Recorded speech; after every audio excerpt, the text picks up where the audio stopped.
I have two books. Oh.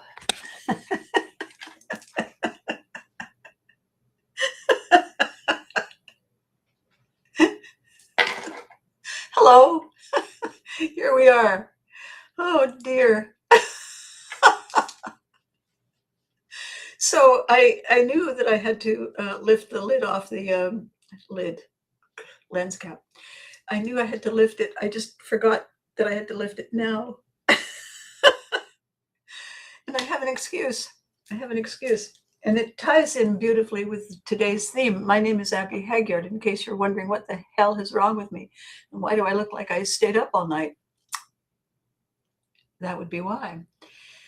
Well, good morning. Good morning. How are you, Maggie? Just give me 1 second. Yep, that was a good idea. So I have two books and I want to show them to you. Well, I have many books, but I want to show these two books to you. So this book, Good Morning, Rob. So I feel brain injured today of my own volition. So I have this book. It's called Fame. You can tell because it says Fame on the front of it.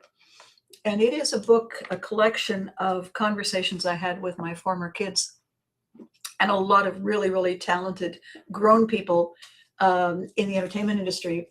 Am I doing this wrong? It's difficult to recognize. You can recognize Christine because she never changes. That's Lisa in the middle. That's Doug. And where's Kevin? Kevin is there. That's Kevin. And there is Brenda. She's the brilliant, hardworking director. There's Matthew, and there's Mike Hora. And the other actors, the other performers, the other grown people are performers now who went to a performing arts high school called Canterbury. And they're working in film and television and stage, and they're writing and raising children and so on. And I decided in 2016 that it would be interesting to sit down with them because they're, they've come of age. And I wanted to talk to them about what it felt like to look back on Fame. I mean, many of them stayed in the business. However, how it appears after the fact and how it appears when you're in the midst of it, it's two very different worlds. And it's a fascinating book. And the reason I say it's fascinating is that every chapter has tons of behind the scenes pictures, tons and tons and tons of behind the scene. It's not showing you very well, but there's lots and lots and lots of things that go on behind the scene that people don't realize, and when you get to look at their ages and how they change, and what they do now, it's a fascinating conversation to have with yourself, because when you go to a fan event and you see somebody who, oh my God, I watched you and everything. You were a spectator then when they were busy doing. And now that they're no longer busy doing, it's a different kind of conversation because you're both spectating. They're looking back and you're still looking on, but you're both really on the outside of Fame now. And the interesting thing about talking to people who are still in it, they've evolved to do other things, is that you still get that tantalizing glimpse inside. Anyway, I decided that to celebrate a couple of fairly significant milestones, that I would write a sequel. I would put together a sequel to Fame. And the sequel is called Fame 2, because what else was I going to call it? And what it contains are pictures and areas for autographs of celebrities and cosplayers and organizers of events and people who make their living on the inside and the periphery, photographers, staging people, what it's like to be of the industry, not necessarily a celebrity in the industry. It's a very different world. So I thought about it, and last year at this fan event in Ottawa called Fanaticon, I said, I'm going to do a book. Who wants to be in the book? and get a nice big picture, and we'll ask you some questions. And so I got a nice little smattering of people, and the question was, what is your definition of unforgettable? My question for the first fame book was, what's your definition of fame? And the interesting thing was that when I did the fame book, I interviewed 25 people. I got 25 completely different answers, totally different. And I thought, oh, that's interesting, because that means that fame isn't a thing. Fame is subjective. Fame is a soft word, like hot and fine and nice, and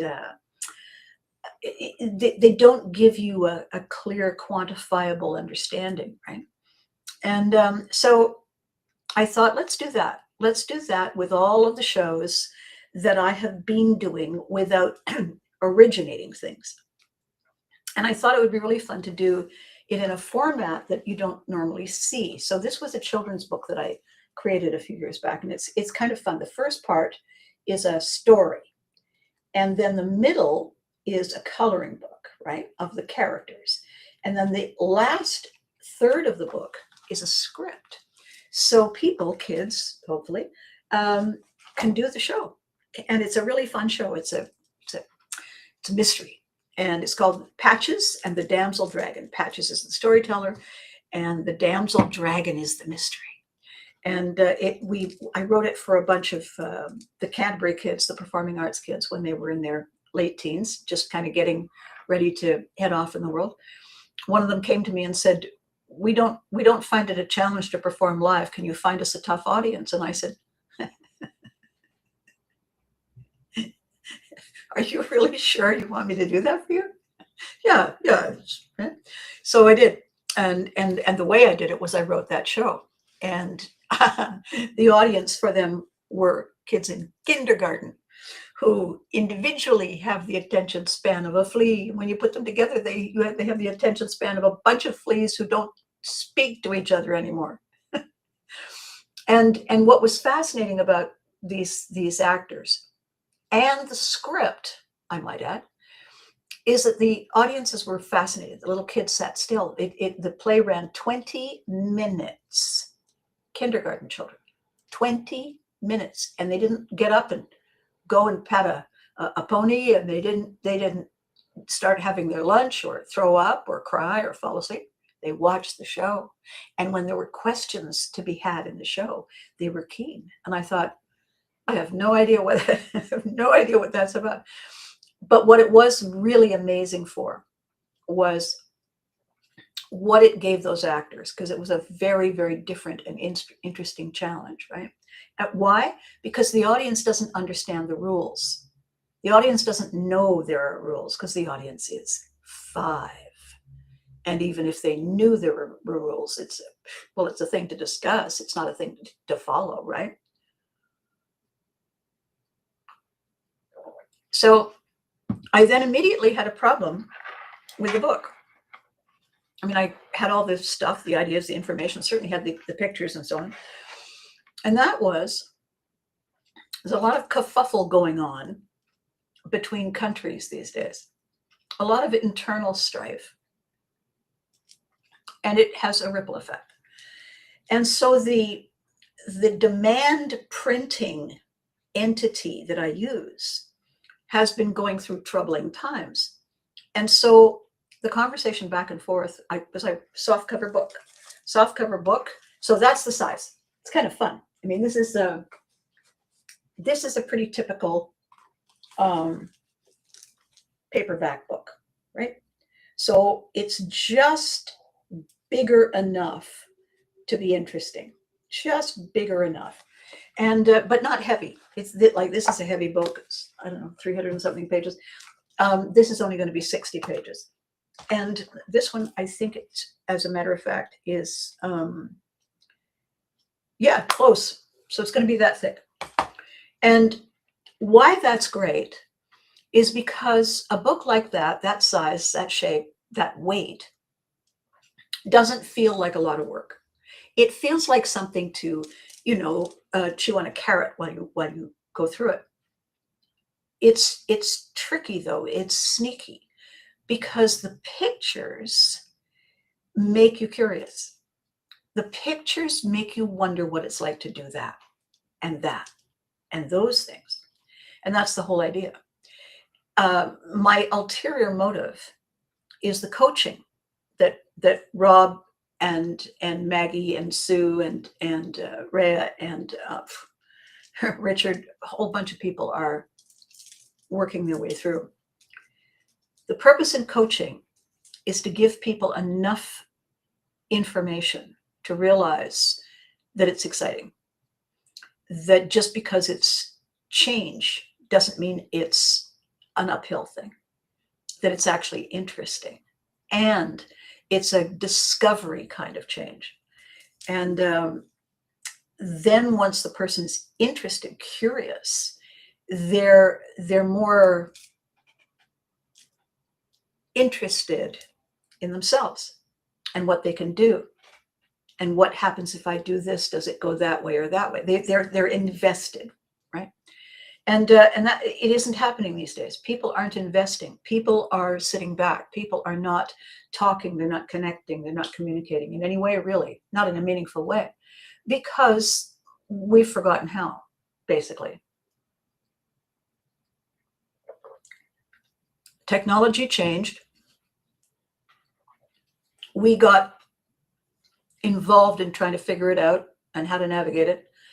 And in the middle of doing that, there was a pandemic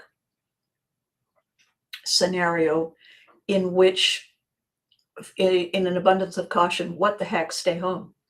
So if you can't go out and you can't connect and you can't be with people, then you invest more time in your technology. And it doesn't really matter what the tech is. You know, you could have a new iron. You could have a new sprinkler system. Doesn't matter what the tech is. It's new. And therefore, something to play with and think about. And if you're not in touch with somebody, if you're not listening to them, hearing them, feeling them, smelling them, they become sort of an abstraction. They don't become as real as the technology. And then if you get isolated long enough, change isn't the end of your story. It's the beginning. Yes, it's the beginning of the chapter you never knew you needed. Exactly, Rob.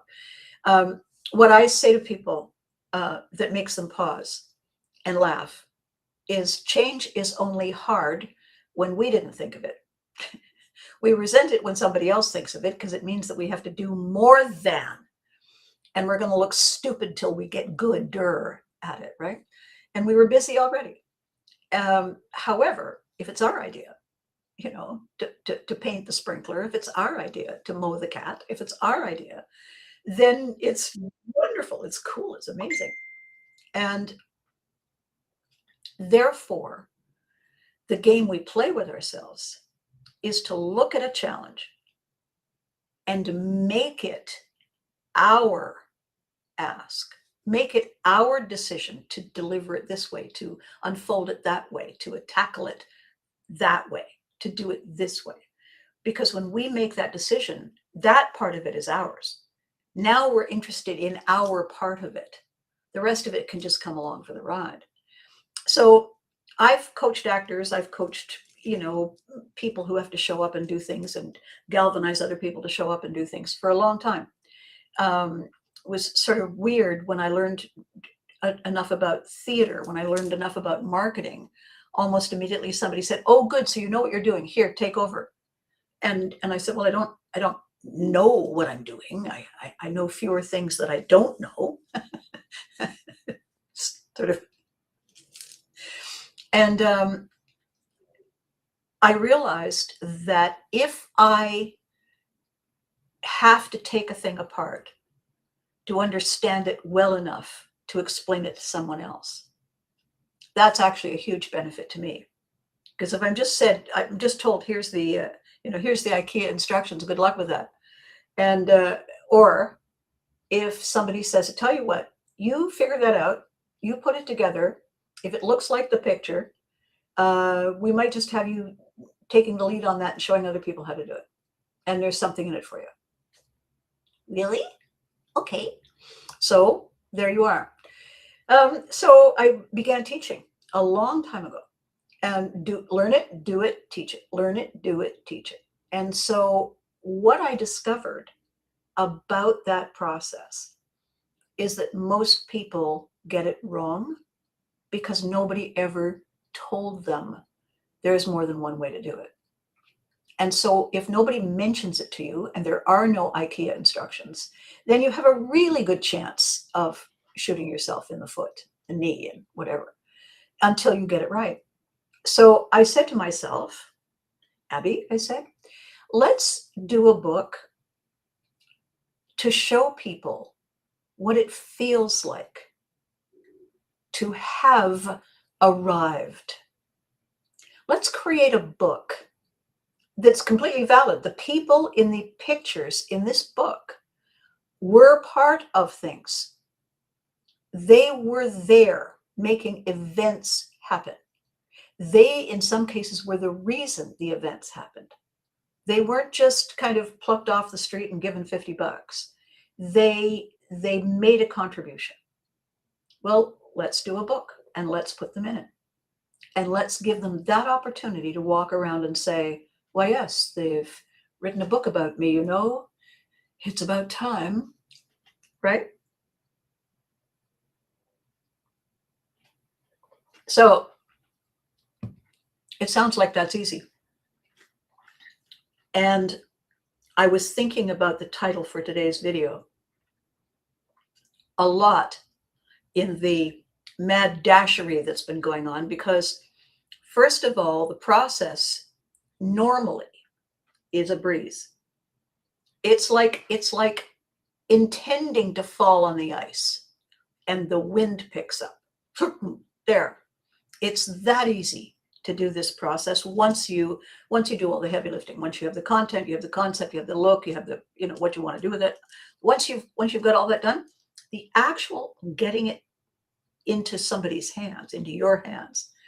And by the way, first time you publish a book and you get the book, you walk around with it in your hand and you keep saying to people, it's a book, like you're an idiot. And they say, that's right, Abby, it's a book. Stop saying that. It's getting annoying. I know, but because it's been in your head forever, it feels like. So this organization normally says, certainly we ship that off to you right away. Well, now they're not shipping it off to you right away. But they didn't mention that they're not shipping it off to you right away. Okay, so we'll do it the other way. We'll do it the other way. We'll do it the digital way. Have you ever done a picture book in a digital format, Abby? No, why? So I happily went about my business, orchestrating everything.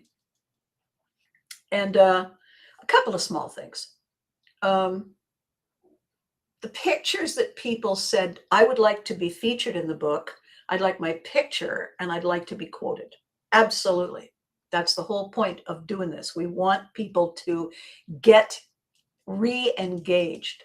Yeah. Well, I couldn't find some of these pictures immediately. I found them.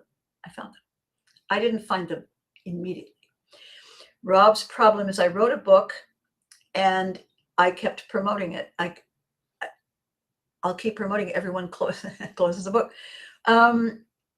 Everyone closes the book. My publisher tells me I'm doing it wrong. Oh, I'm sorry. See, I shouldn't be reading with my glasses on. I'm nearsighted. I keep promoting everyone else's book. Oh, I see. Yes, we will have a discussion about that. I have a fix. I'll tell it to you privately so that everybody else doesn't use it. You see how that works? You see how that works? We'll clear that up. We'll clear that up instantly. So the object of the exercise initially was do it as a print book. Well, we're having a problem with that. Here's the problem. Oh, yeah. Well, what about if I do it that way? Well, no, that is a good idea. That is a very good solution. Here's the problem. I see. Okay, so then, well, let's do digital. And I've been meaning to do at least one of my books digitally. Yeah, that's a good idea because that gets rid of the other two problems instantly. Here's the thing. So I learned at 3:30 this morning what the here's the thing was. And what it was meant, no, you can't, no, you won't want a digital book. I see. So first of all, I couldn't get the straight answer on the print book. Then I couldn't find the images that I needed. I found most of them. We're talking, I couldn't find two. It's not like it's a thing, right? And it's 60, 70 pages of pictures, and I couldn't find two. I did find them eventually. They were hiding. They were leaning up against shadowy walls saying, she'll never think to look for us here. But I looked everywhere else by the time I got to here. So now I have this issue where I have this book and I have an event I'm going to. Gary and I are going to this event on Saturday, and the people who are coming are all excited to see their book.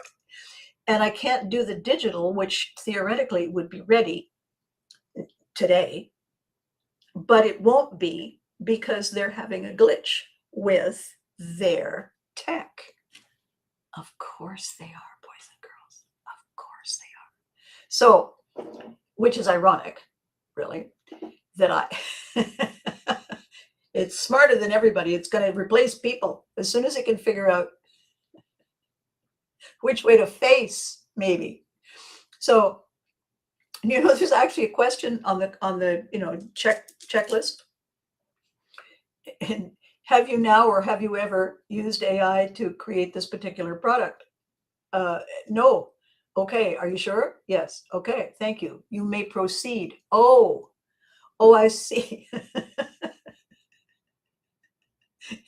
Eek. Good to know. So that meant that the work of several months,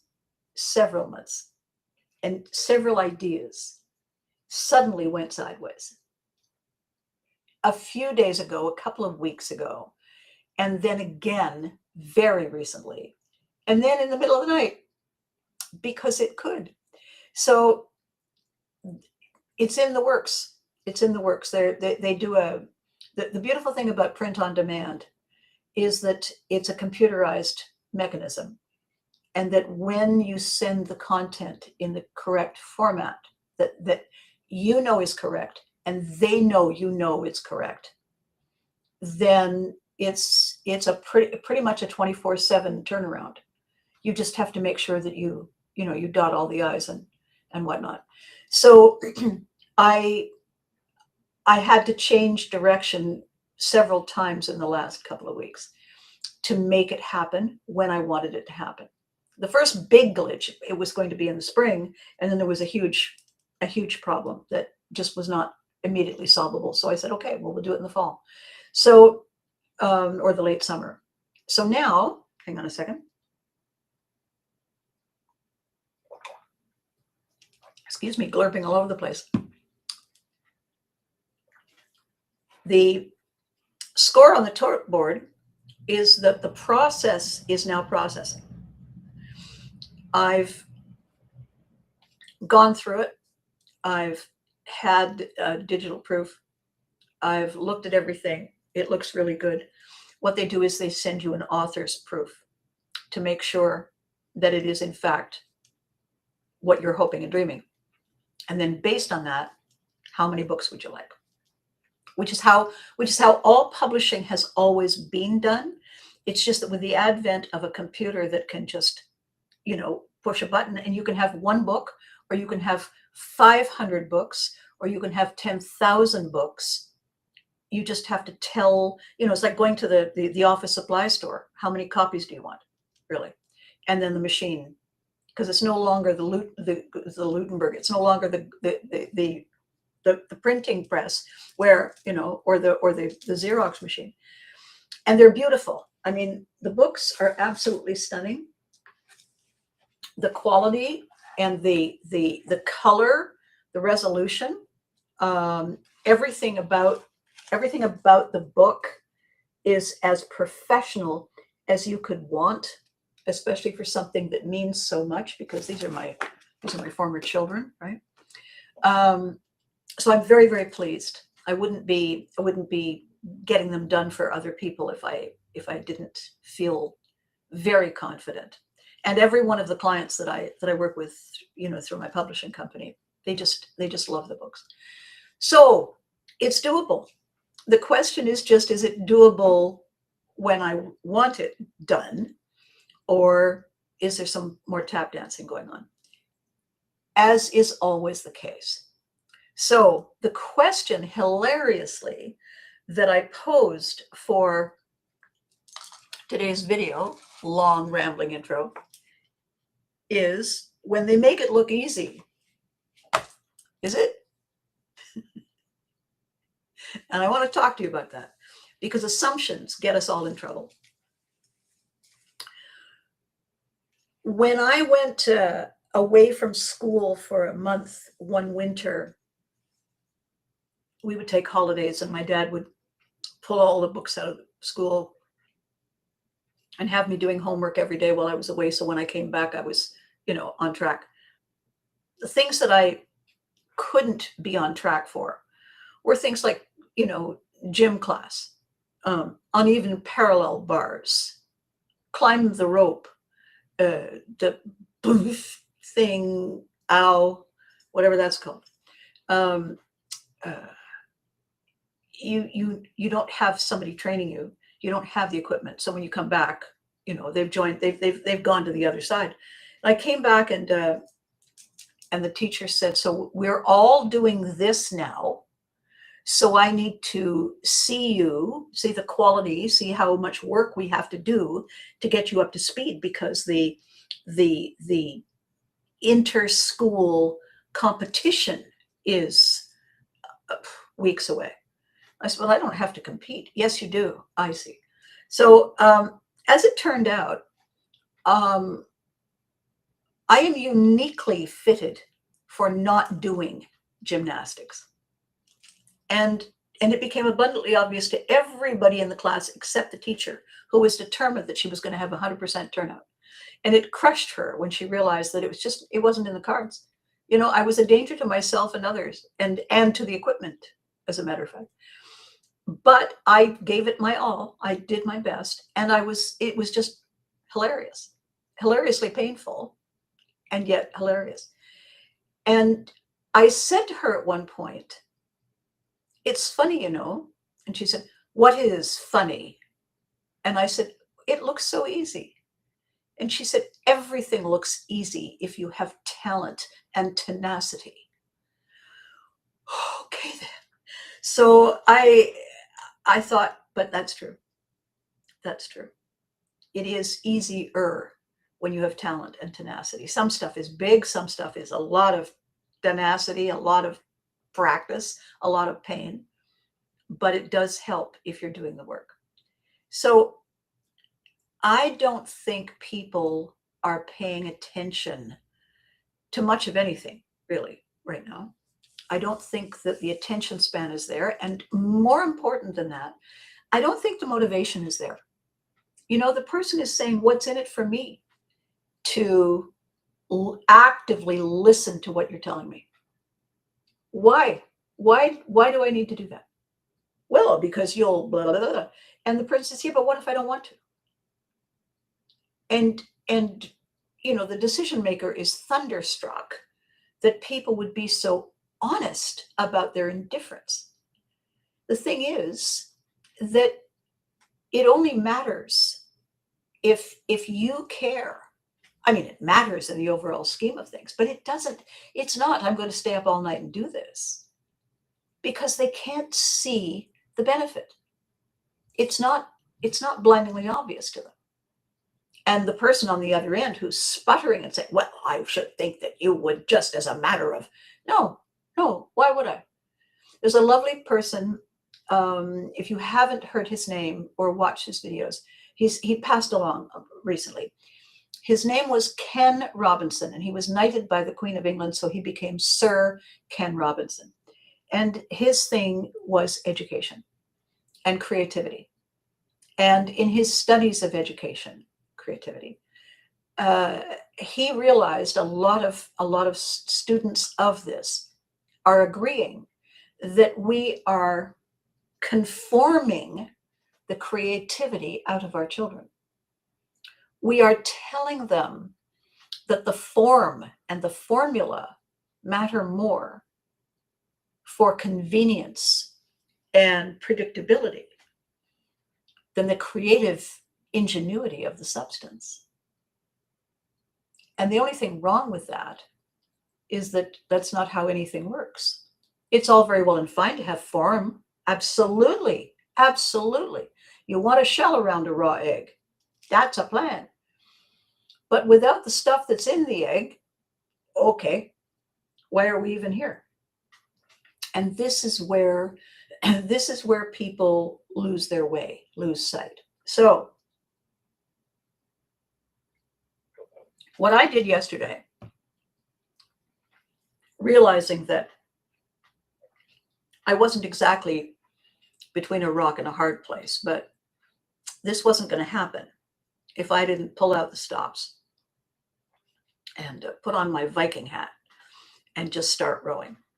So I got up fairly early and I did my usual thing and had some coffee and started working on getting it to them in a way that the kvetching and moaning has to stop. What that meant was that I got up at 7 yesterday. I know it's not a big deal. I used to get up at 4 in the morning to do morning drive radio. Is that I've actually been up since 7 a.m. yesterday. I didn't go to bed. The other thing that was an error, I mean, that was a deliberate decision. I'll just keep working till I've got it done. And I reached out to Gary at 2 and I said, I think I've got it under control by 4. I'll keep you apprised. But then I lost all track of time because I didn't have it under control at 4 because couldn't find the files. Then I found the files and I'm working away and I looked up and I said, would you look at that? We're passing 7 o'clock. Oh, darn. No point in going to bed now. I got an ABCAST to do at 10. So what I achieved was something that probably looked easy. What I achieved was, oh yeah, how long did that take? Not, oh my God, and you saved a life. No, I didn't save a life. What I did though, was I said, all right, I'm walking here. Let's do this. And I didn't stop. I got up periodically, get a coffee, get a glass of water. I forgot to eat after I'd had something to eat right at the beginning. So today when I eat, I will have fasted for 24 hours. Not intentional, but not noticing, right? Yeah, good deal. So I find my knees a little shaky when I get up from the desk and my hands a little trembly when I was, getting myself dressed. And I thought, yeah, okay, so that's a clear sign that there's too much of something and not enough of something else. So this is what I went through. And hilariously, the universe said, great title. Here, hold this. Now you'll have something to talk about. So this is what I did. Good morning, Rhea. Good morning. Listen, Miss Ray, I've been trying to reach you. And I don't know whether it's because of the phone, if you don't have another phone, but I'm trying to get in touch with you since your phone died. So I've sent you a bunch of messages and it looks like you're on, but you're not there. So there's a shout out for you. So what I did was take apart my vision for my outcome. I put it aside and I went into the system and I investigated all the ways it was doable and beautiful, as opposed to got it done. I wanted it to be something attractive, interesting, different, to just look over. And it is heavily, heavily, heavily weighted in nostalgia. It is the pop culture maniac's dream book to just have on a side table, because it's easy to look at. The pictures are beautiful, the people are beautiful, and the ideas are beautiful. That we all get together and celebrate the things that made us happy, because when we do that, it makes us happy all over again. As Rob is saying, it's a chapter. So I went through and took it all apart. I looked at everything I would want in a book like that. Every single thing. I can conceive that somebody would say, oh, that is so cool. Oh, that's interesting. Look at that. Because when we get into that place in our heads, a lot more is possible. When we stare at one obstacle and we decide that it's too high a hurdle, when you haven't done your exercises in a few days, weeks, months, and you say to yourself, I can probably lift my leg that high. Sure, I can. Absolutely. 50 times? What is wrong with you? Oh, you mean oh. No, probably not right away, because I'm out of practice. This, however, I practice all the time. This is my go-to. It's what I do. So it was a delicious thing to have to do an uphill struggle version of the practice. It was exciting. It was highly focused.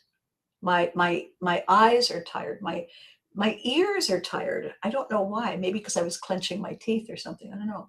So the outcome is that I get to put together something that people can say, oh my God, look at that. Oh, I'm in there.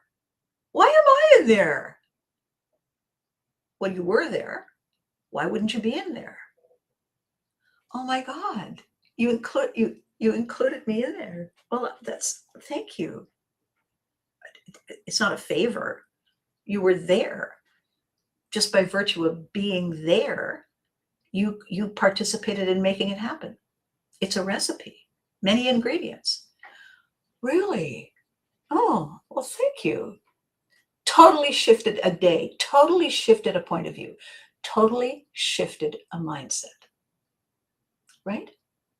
Because somebody was not only thinking about them, but somebody clearly voted with their values. They didn't say, oh, why would I include her? They said, got to include her. Without her, that wouldn't have happened. Without her, this would have happened. Those things matter. Why do they matter?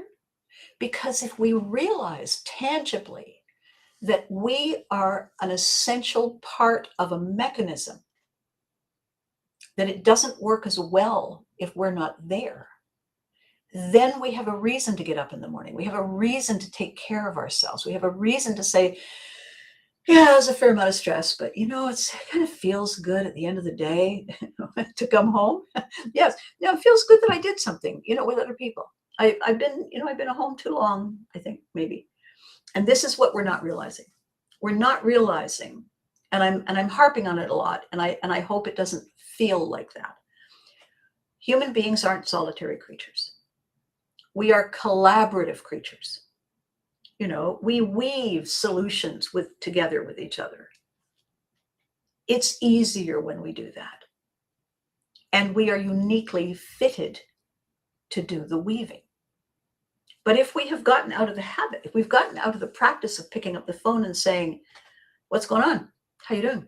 On a scale of 1 to 10, then we forget how good it does feel to do just these small things.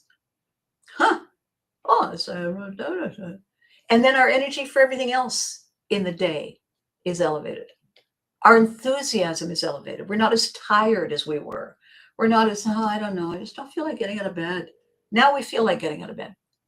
Getting out of bed, putting our clothes on, making the bed, starting our day. We feel like it. We're in it because we know from clear example.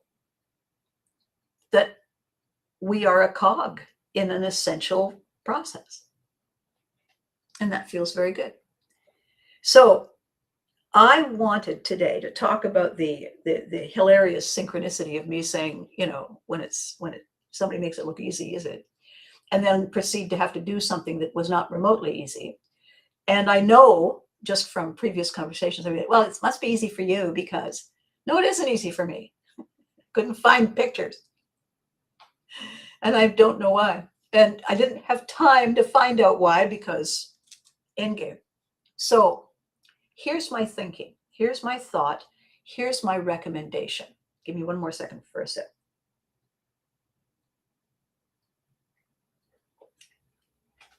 You wouldn't think my throat would be dry because I've just been sitting here, but sort of scratching.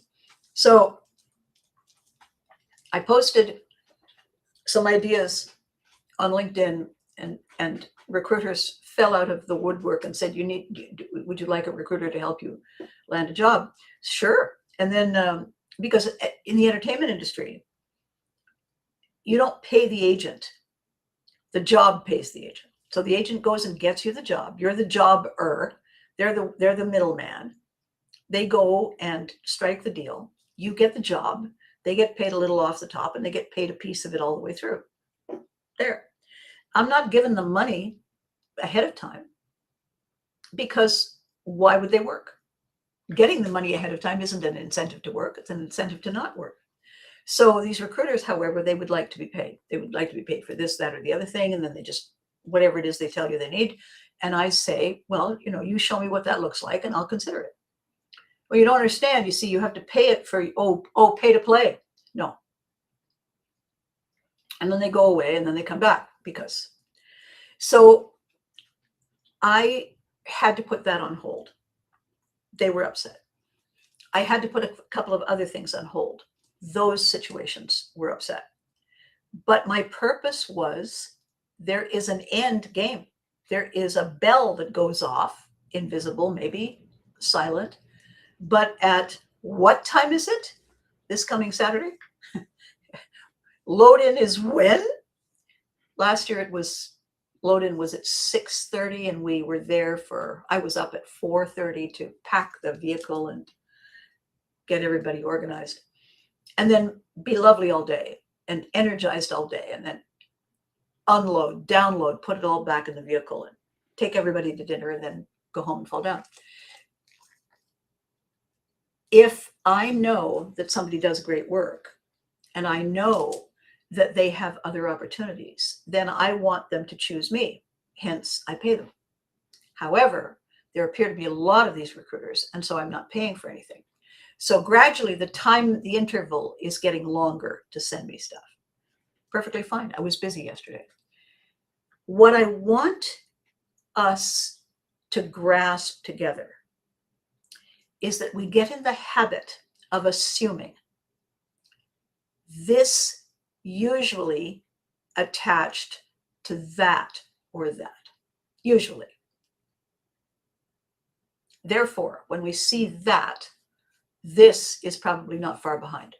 If this is complicated, if this has issues, then it's not going to be easy to just go after that. How then do we navigate that? We decide how much we're willing to invest. If it's the only game in town, then, and we need that game, then we're going to invest everything and work hard, right? So I posted on various channels yesterday and the day before that it is a process and there are tangible steps. And many of the tangible steps and processes are fact-based, proven by science. And if proof is what you need, then let's look at that. If an excuse to stall is what you need, we don't need to look at anything. We'll just pretend we all agree that you have an issue with such and such and carry on. What is so important when we're unsure and exhausted and confused by all of the maybe laters, we forget timing. Timing is everything. This is the middle of July. Everybody twice a year decides they're going to get their act together. By golly, I'm going to sign up for this. I'm going to take care of that. Clean slate. Yes, sirree, Bob. Yeah. One of them is January, because New Year's resolution. The other one is September. And there is a thing that a lot of people don't know if they have never actually owned a business. And that is, it takes between 30 on the low end, 30 days and 90 days to capture the attention of a relevant person. Get them in the loop to understand what it is that you do, and then trigger them to take action on your behalf instead of all the other stuff. That is a system that people don't really pay attention to when they say, well, I'm going to get a recruiter working for me. That'll teach it. That'll take care of everything. No, it doesn't. No. We have to be involved if we want to be involved. We have to change if what we're talking about is change. We have to grow if what we're talking about is transformation. In other words, we can't just be who we've always been and expect anybody to listen to us when we talk about all the things they need to do now. We have to walk the talk. We have to wear the shoes, wear the pants, wear the clothes. Try it. Give it 30 days. While you're giving it 30 days, the other person has time to breathe, because they say, oh, well, maybe they're training. Okay, so this is going to work. The bottom line is this, I feel. Do you know what you want? I have conversations like that all the time with my clients. Do you know what you want? Do you understand what that outcome looks like? If you know what you want and you understand what the outcome looks like, you know already that you're in for some heavy weather, because the person who is sitting at home hasn't looked at that and is already exhausted. So following through is going to cost everybody something. Now, that's a kind of a doom and gloom outlook, and it's not snowing sideways. It's not tornadoing here today. It's quite pleasant. Why aren't I jumping and leaping and laughing and giggling and all that? Well, the reason is because we're in a lull. So a lull is when you get your best advantage. When there's a lull, when the wind dies down, that's when you shift the oars and trim the sails so that you're readier when the wind picks up. Viking 101. So today here, I think it's important that we all do something. You don't have to check in. You don't have to do anything. It's just good to know that you will know that I think it's important enough to try it. And that is this. Everybody is in a different time zone, right? Everybody, it's 10, it's 11. Oh my God, no, it's 3. Whatever you're in, right? Everybody is a different time zone.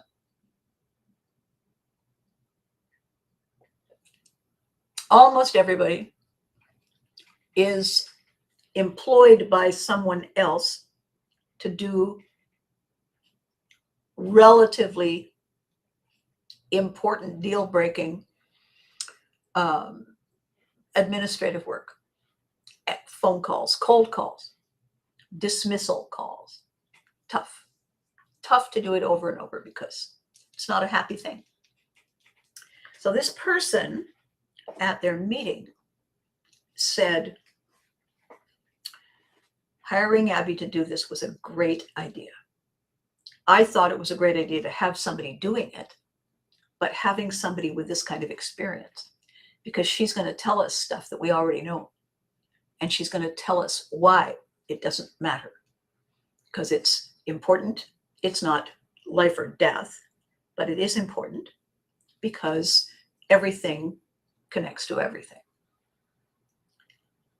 I think what we have the opportunity to do in this kind of semi frozen state, we have the opportunity to bring out a quality in our personality that other people might not expect, and tease them with it by saying, and I'm this way, I've started becoming this way every Tuesday. I revert on Wednesday when it's just, the salad and the beans. But I'm not a young man. I'm not an old man. I would like to get older. I don't think this kind of exercise is necessarily going to help me unless you can explain it and I can look it up and I can understand the full spectrum of behavior on my own behalf. And then he walked away and he said, "Have a great day." I said, "Yeah, you too." And I found myself thinking, I don't know why I didn't do anything before. Why didn't I stop somebody from undermining their own shift in careers, their own success, their own opportunity to let their child go? Not just go off into the ether and get in trouble, but just stop wearing the hat and instead talk about something else. Why not train that in and let the stuff that's leaving take care of itself? And, there was a lot of, "Oh, well, anybody could do it that way." Yeah. Can you? Well, I should think so. Okay. Yeah. And the guy in the jacket that looks like it's made of, I don't know, chicken and fairy dust. These people are not addressing the presenting problem in the way it must be addressed. They're doing what they've always done because what they've always done has got them where they are. It hasn't occurred to anyone that the path was the path is the path. But the essential part of the path just took a left turn, a fairly sharp left turn. Now what? Now what do we do? And the fence mending guy, he's got nothing because it isn't what he does. And he doesn't want to steer anybody wrong. So here we are. I'm on my side. Eyelids getting heavy. Lots of, I think, good clearing the path work today. I hope my my gurus are impressed. And I have another project waiting in the wings, coughing apologetically. So I haven't done this in a while.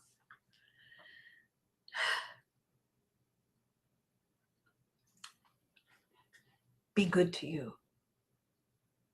I mean it. Be good to you. Don't eat junk for the sake of eating junk because you say, "I'm going to do it and I don't care." Don't do that. But do what does feel good. And tell yourself, write it down. There, I earned that one. Second one's a bonus. And give yourself new ways to walk amongst us. So it looks like there's a whole bunch of you. I want you to try that for me. I also want to start hearing from people who are saying either, "Yeah, we got stuff," or, "I think we might be okay." Because the ripples are everywhere and the signals are getting stronger. So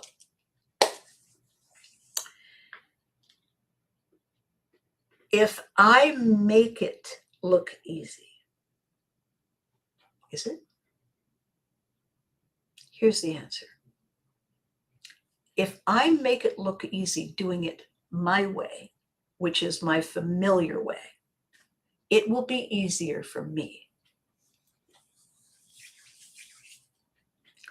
In the shortfall, if I want it to be easier for me in the shortfall, in the long haul, I should hire her sister. because they've both learned the same stuff, right? So, what do I want? Why do I want it? Where is the value? Is the process I'm using helpful or familiar? That's it. That's the small list of questions to ask. Is it for me anymore? Does it work anymore? Is it useful anymore? Am I easily suited to it anymore? It gets easier. It takes practice. I'm the poster child. So with that said, I am going to give you permission to quit class early. I'm going to fall down. Thank you for being part of this. Thank you for giving me the platform. Well, Stanley, what is this? From Switzerland and anywhere else. What we want everyone to understand about us is what everyone else wants us to understand about them. That we matter, that we have value, that we make a difference. That's it. And when we do it together, it's exponential. My idea plus your idea and the special sauce, Shazam. So this weekend, it looks like we're going to get a bit of a break in our weather. There's some rain in the forecast, but nothing is hot and nothing is scary windy. Be careful everywhere, you guys. There's some very, very volatile storms. So when you leave the house, don't assume, oh, it's sunny now. Bring one of those little collapsibles. Bring a plastic thing. Bring a bucket. And drive very safely. Navigate safely. We would miss you if you weren't among us. It's true. All right. Thanks, LinkedIn. You're doing it again. And oh my God, just before I go, we are the Unforgettables, my group, my Facebook group. On Friday, a very small membership. We've jumped by almost 100 members since late Friday because everybody's realizing it's kind of fun to be unforgettable. All right.